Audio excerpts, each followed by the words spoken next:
आज का हमारा पहला वर्ड है ऑफली। ऑफली को हिंदी में कहते हैं भय से और इंग्लिश में इसका मीनिंग होता है वेरी और एक्सट्रीमली, बहुत या फिर बहुत ज़्यादा। ऑफली, चलिए एग्जाम्पल से समझते हैं ऑफली कैसे यूज़ होता है सेंटेंसेस में। पहली एग्जाम्पल देखिए, इट्स ऑफली कोल्ड टुडे। आज बहुत ज़्यादा ठंड है। ऑफली, ऑफली का इंग्लिश में मतलब क्या होता है, वेरी या एक्सट्रीमली। तो आज बहुत ज़्यादा ठंड है, ठीक है। एक और सेंटेंस देखिए, it turned out to be awfully difficult. वो बहुत ज़्यादा डिफ़िकल्ट हो गया, वो बाद में बहुत ज़्यादा डिफ़िकल्ट हो गया। तो ऑफली का इंग्लिश में मतलब क्या होता है, वेरी और एक्सट्रीमली। होप आपको समझ आया होगा। चलिए अब हम नेक्स्ट वर्ड देखते हैं, बाय। नेक्स्ट वर्ड है बाय। बाय का मतलब हिंदी में होता है खरीदना और इंग्लिश में इसका मीनिंग होता है to get something by paying money for it. कुछ खरीदना जिसके बदले हम पैसे देते हैं, उसे हम कहते हैं बाय। एग्जाम्पल देखते हैं कैसे यूज़ होता है बाय सेंटेंसेस में।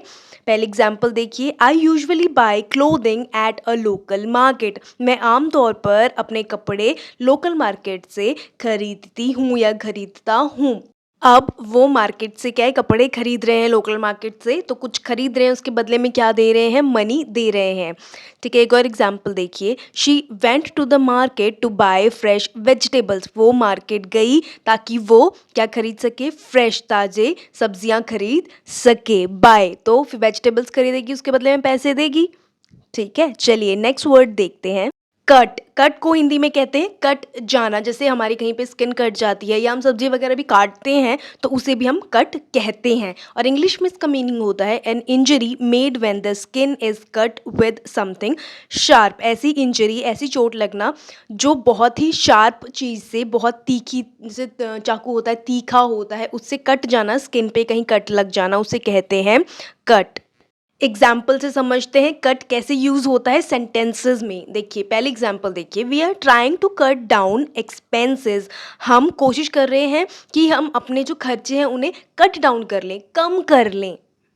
अब यहाँ पे कट क्यों यूज़ हो रहा है, यहाँ पे तो किसी की स्किन नहीं कटी है किसी शार्प चीज़ से, लेकिन यहाँ पे कट इसलिए यूज़ हो रहा है क्योंकि वो कह रहे हैं कि कट डाउन, हम उनसे कट कर रहे हैं। जैसे हम करते हैं ना, छोटे छोटे पीसीस कर देते हैं, हमारी कट लग जाती हैं छोटी छोटी सी, कि कट कर रहे हैं मतलब कम कर रहे हैं, ठीक है। समझ आया। एक और एग्जाम्पल देखिए, I need a pair of scissors to cut this paper. मुझे सिजर चाहिए, कैंची चाहिए, मैं ताकि मैं इन पेपर्स को कट कर सकूं, ठीक है। नेक्स्ट वर्ड देखते हैं, डस्ट। डस्ट को हिंदी में कहते हैं धूल और इंग्लिश में इसका मीनिंग होता है very small dry pieces of soil, sand और अदर सब्सटेंसेस। बहुत छोटे ड्राई सूखी पीसेस किस चीज़ के, सॉइल के, मिट्टी के, सैंड के मतलब रेत के, और कोई भी अदर सब्सटेंस और कुछ भी चीज़ हो सकती है जिसके क्या होंगे, ड्राई सूखे छोटे छोटे पीस होंगे, उसे हम कहते हैं dust.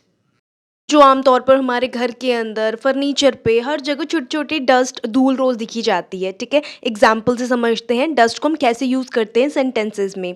She dusted the furniture. उसने डस्ट हटाई किससे, फर्नीचर से। एक और एग्जांपल देखिए, the floor was covered with dust. जो फ्लोर है, जो ज़मीन है, हमारे घर की फ्लोर है, वो क्या है, डस्ट से कवर है, धूल से कवर है, ठीक है। चलिए नेक्स्ट वर्ड देखते हैं, एक्सट्रीमली। एक्सट्रीमली को हिंदी में कहते हैं बहुत ज़्यादा और इंग्लिश में इसका मीनिंग होता है वेरी। वेरी का भी मतलब वही होता है बहुत ज़्यादा। Extremely, extremely. चलिए एग्जाम्पल से समझते हैं कि हम एक्सट्रीमली को कैसे यूज़ करते हैं सेंटेंसेस में। पहली एग्जाम्पल देखिए, I found her extremely irritating. मैंने उससे पाया कि वो बहुत ज़्यादा इरिटेटेड है। फाउंड हर एक्सट्रीमली, बहुत ज़्यादा। एक और एग्जाम्पल देखिए, इट्स एक्सट्रीमली कोल्ड टुडे। आज बहुत ज़्यादा ठंड है, ठीक है।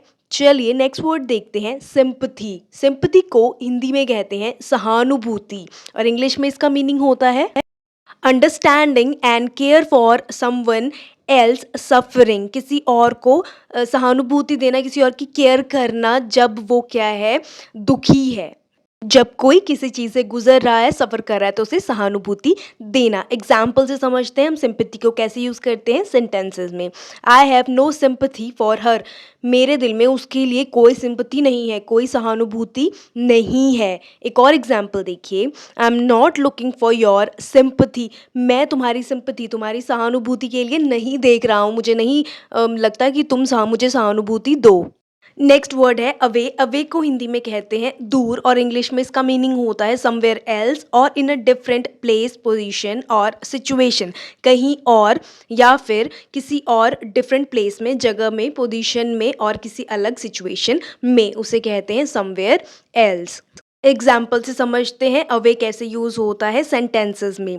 Please put the folding chairs away. Please, ये जो फोल्डिंग चेयर हैं इनको कहीं और कर दो, दूर कर दो। ठीक है, एक और एग्जाम्पल देखिए, the beach is a mile away. जो बीच है वो 1 मील दूर है। अवे दूर है।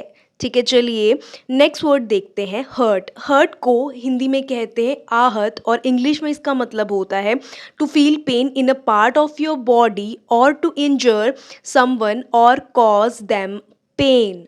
अपनी बॉडी में, अपने शरीर में कहीं पे दर्द होना और उसे फील करने को कहते हैं हर्ट, या फिर किसी और को इंजरी देना, किसी और को आहत करना, दुख देना और उनको दर्द पहुंचाना, उसे कहते हैं हर्ट।